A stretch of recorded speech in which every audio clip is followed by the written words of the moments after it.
In digital Marathi, जनतेच्या हक्काचं व्यासपीठ। उल्हासनगरात रंगपंचमीला गालबोट लागल्याची घटना घडली आहे। काही खोडसाळ मुलांनी प्रणव एकनाथ चोळेकर या मुलाच्या अंगावर केमिकल मिश्रित फुगा मारल्याने तो गंभीर स्वरूपात भाजला असल्याची घटना उल्हासनगरमधील दुर्गादेवी पाडा परिसरात घडली आहे। रंगपंचमीच्या दिवशी प्रणव हा आपल्या घराबाहेर खेळत असताना 10 ते 15 मुलांनी प्रणवच्या अंगावर केमिकल मिश्रित फुगा मारला। हा फुगा त्याच्या मांडीवर लागून त्याची पॅन्ट सकट चामडी पूर्णपणे भाजली गेली। यासंबंधी प्रणवचे वडील एकनाथ चोळेकर यांनी पोलीस ठाण्यात तक्रार दाखल करण्यास गेले असता पोलिसांनी तक्रार दाखल करून घेतली नाही। महत्त्वाचे म्हणजे या मुलांकडे हे केमिकल आले कुठून हे पाहणं महत्त्वाचं ठरणार आहे। माझा मुलगा धुलीवंदनच्या दिवशी माझ्या घराच्या समोर सकाळी 7-7:30 वाजता खेळत होता, म्हणजे सकाळपासून। तर इकडनं बाजूचे 20-25 मुलं त्याच्याच वयाचे, समजा 8वी-10वीचे असतील, कारण आम्ही झोपलेलो, आम्ही बघितलेलं नाही, तो सांगतो त्या हिशोबात। तर ते आले आणि फुगे मारले तर त्याच्या खूप मोठी जखम झाली, जसं केमिकल किंवा ॲसिड असं काहीतरी प्रकार आहे तो। तर जखम झाली तर आम्हाला वाटलं कलर आहे। आम्ही संध्याकाळपर्यंत बघितलं, त्याच्यानंतर आम्हाला असं वाटलं का बाबा हाच कलर नाही, हा केमिकल आहे। तेव्हा संध्याकाळी 5 ते 6च्या दरम्यान आम्ही शिवाजीनगर पोलीस स्टेशनला कंप्लेंट करायला गेलो। तर तिथे पोलिसांना आम्ही सर्व हकीकत सांगितली।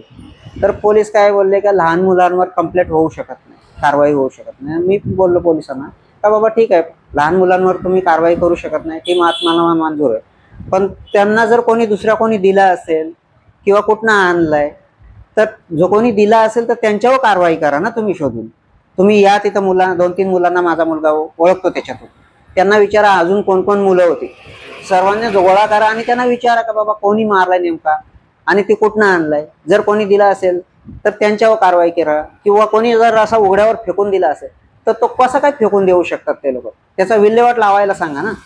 जर फेकून दिला असेल तर मग ते असं कुठं पण फेकून दिलं, कोणालाही इजा होईल याच्या पुढं। म्हणून त्यांना पोलिसांना सांगितलं का तुम्ही या आणि चौकशी करा, आणि जर दुसरा कोणी दिला असेल तर त्यांच्यावर कारवाई करा। आणि दुसरी गोष्ट, माझ्या मुलाच्या आता ते होळी खेळले असतील तर दुसऱ्या कोणाला पण इजा झाली पाहिजे होती, ते माझ्या मुलाच्या एकट्याच कशी काय इजा झाली? मग जाणून पण कोणी करू शकतो असं? म्हणून जर पोलिसांनीच येऊन कारवाई केली तर बरी होईल ना, जरा चौकशी केली बाबा काय झालं नक्की, कोणी मारलंय काय, तर ते बरं होईल। म्हणून एवढंच माझं म्हणणं आहे का पोलिसांनी येऊन जरा चौकशी करून काय ते शहानिशा करावी। डॉक्टरांनी काय सांगितलं? डॉक्टरांनी, मी पहिला इथं प्रायव्हेट पोलिसांकडे गेलेलो, तेव्हा पोलीस बोलले का आम्ही चिठ्ठी लिहून देतो, छाया हॉस्पिटलला जा घेऊन। तर मी म्हटलं तिथं सरकारीमध्ये करण्यापेक्षा मी आमच्या इथं आवाज डॉक्टर आहेत त्यांच्याकडे घेऊन गेलो। ते पहिला इलाज केला त्यांनी, तेच बोलले की हा ॲसिड आहे। त्याच्यानंतर त्यांनी 2 दिवसात बोलवलं, दुसऱ्या दिवशी घेऊन गेलो, तर ते काय बोलले का बाबा ह्याला तुम्ही सर्जनला दाखवा, कारण ही चामडी काढायची किंवा तसंच ठेवायचं ते तुम्हाला सर्जन सांगतील। तर मग आम्ही बालाजी हॉस्पिटलला घेऊन गेलो काल। तर बालाजी हॉस्पिटलच्या नितीन जोशी डॉक्टरांना दाखवलं, तर ते काय बोलले की आपण सोमवारपर्यंत बघू, सोमवारपर्यंत जर आपल्याला वाटलं तर ठेवू, नाहीतर मग ती चामडी ऑपरेशन करून काढावी लागेल।